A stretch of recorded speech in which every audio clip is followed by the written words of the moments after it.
In many situations, more than one forces act on a body at the same time. All these forces collectively produce the same effect in the body as if a single force is acting on the body. Such a single force is called the resultant force. We represent the concept of resultant force by considering the following situations.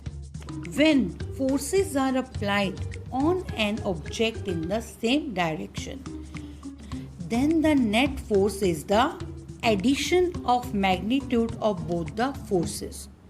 For example, when two persons push the box in the same direction with the magnitude of forces of each 5 Newton, then the resultant force will be equal to the sum of the two forces. Resultant force is equal to 5 Newton plus 5 Newton equal to 10 Newton in the direction of applied force.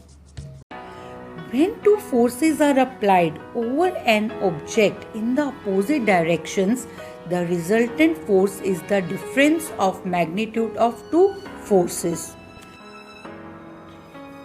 For example, when two persons push the box in the opposite direction, if one person applies a force of 6 Newton and another person applies a force of 8 Newton in opposite direction, the resultant force is equal to 8 Newton minus 6 Newton is equal to 2 Newton in the direction of higher magnitude.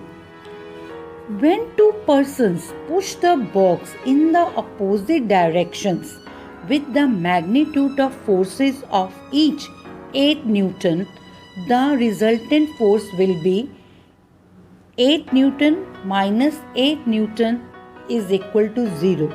Box will not move. We conclude that when two equal forces act on an object in the opposite directions, the resultant force becomes 0 and the object does not move. Such forces are called balanced forces. Have you ever seen a game of tug of war? In this game, two teams pull the rope in opposite directions. Members of both the teams try to pull the rope in their own direction. Sometimes the rope simply does not move.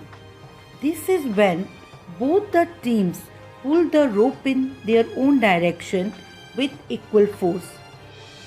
The team that pulls harder, that is, applies a large force, finally wins the game.